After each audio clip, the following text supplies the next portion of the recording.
हमारी जिंदगी छोटे छोटे समय के भागों में बटी हुई है। हमारी जिंदगी में कई दिन, कई घंटे, कई मिनट और कई सेकंड होते हैं। परंतु कुछ लोग इसी समय में उस मुकाम को हासिल कर जाते हैं जिसकी उन्हें चाह होती है। वे समय का सदुपयोग करते हैं और अपने जीवन में सफल हो जाते हैं। एक गांव में एक गरीब आदमी रहता था। उसके घर में उसकी पत्नी और उसकी एक बेटी और एक छोटा बेटा था।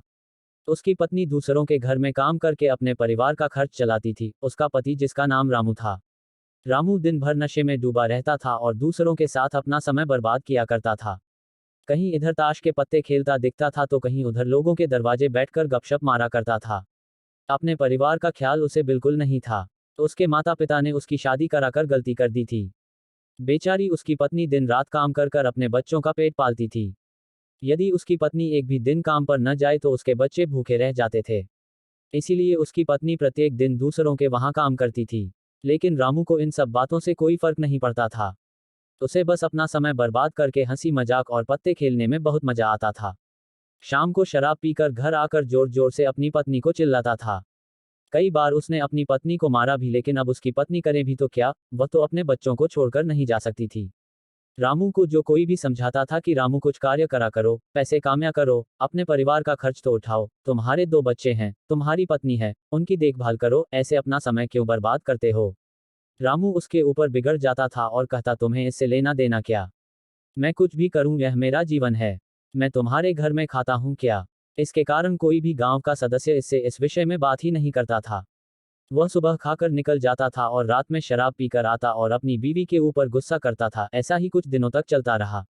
कुछ दिनों बाद संसार में एक ऐसी बीमारी ने जन्म लिया जो मानव जाति के लिए अत्यधिक खतरनाक थी। चारों तरफ उस बीमारी का कहर था। आप सब जानते होंगे, मैं कोरोना वायरस की बात कर रहा हूं। जब सरकार द्वारा लॉकडाउन लगा दिया गया था तब चारों तरफ लोगों का एक दूसरे के वहां आना जाना बंद हो गया था। सारे कार्य, सारी फैक्ट्रियां, सारी गाड़ियां इत्यादि बंद हो गए थे। अब रामू का परिवार भूखा मरने लगा था।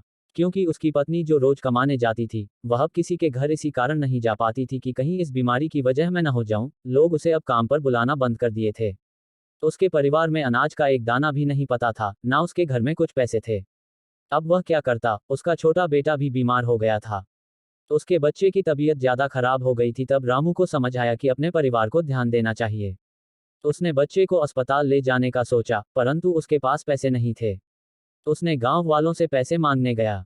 गांव वालों ने कहा, पहले कहने पर तो हम लोगों को ही जली कटी सुना देते थे, अब इस लॉकडाउन में हमारे पास कहां से पैसा आए। यही कहकर वह लौटा देते थे।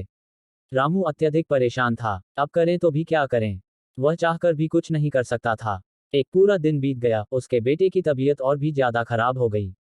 तभी किसी तरह उसकी पत्नी ने जहां काम करती थी वहां से कुछ पैसे जुटा कर लाए और अब रामू अपने बच्चे को हॉस्पिटल ले जाने की तैयारी की। रामू अपने बच्चे को लेकर गांव के बाहर एक अस्पताल में पहुंचा। रामू दौड़ता हुआ डॉक्टर के पास गया। उसने कहा, मेरे बच्चे को बचा लीजिए। डॉक्टर साहब ने सारे इंस्ट्रूमेंट लगाकर चेक किया, तब उसका बेटा मर चुका था। डॉक्टर साहब ने यह बात रामू से कहा, यदि तुम अपने बच्चे को 10-15 घंटे पहले ले आते तो मैं तुम्हारे बच्चे को बचा लेता। मुझे बहुत दुखी होकर कहना पड़ रहा है कि मैं तुम्हारे बच्चे को बचा ना सका। यह सुनकर रामू के पैरों तले के नीचे से जमीन खिसक गई। वह रोने लगा। उससे कहने लगा, यह सब मेरी गलती है, मैंने जीवन में कुछ नहीं किया, सिर्फ अपने समय को बर्बाद किया है। यदि आज मेरे पास पैसे हो जाते हैं तो मैं अपने बेटे को हॉस्पिटल जल्दी ला पाता और मेरा बेटा बच जाता। मैंने अपने जीवन में समय को बहुत बर्बाद किया है, लेकिन आज मुझे समय को अहमियत पता चल गई है। तो हमें इस कहानी से यह शिक्षा मिलती है कि हमें अपने समय को बर्बाद नहीं करना चाहिए, उसका सदुपयोग करना चाहिए, तभी हमें अपने जीवन में सफलता मिल सकती है। इस कहानी में अगर रामू पहले से काम करता होता तो उसके पास पैसे होते और अपने बेटे का इलाज करा पाता, जिससे उसका बेटा आज जिंदा होता। मित्रों, हमें हमेशा अपने समय का सदप्रयोग करना चाहिए।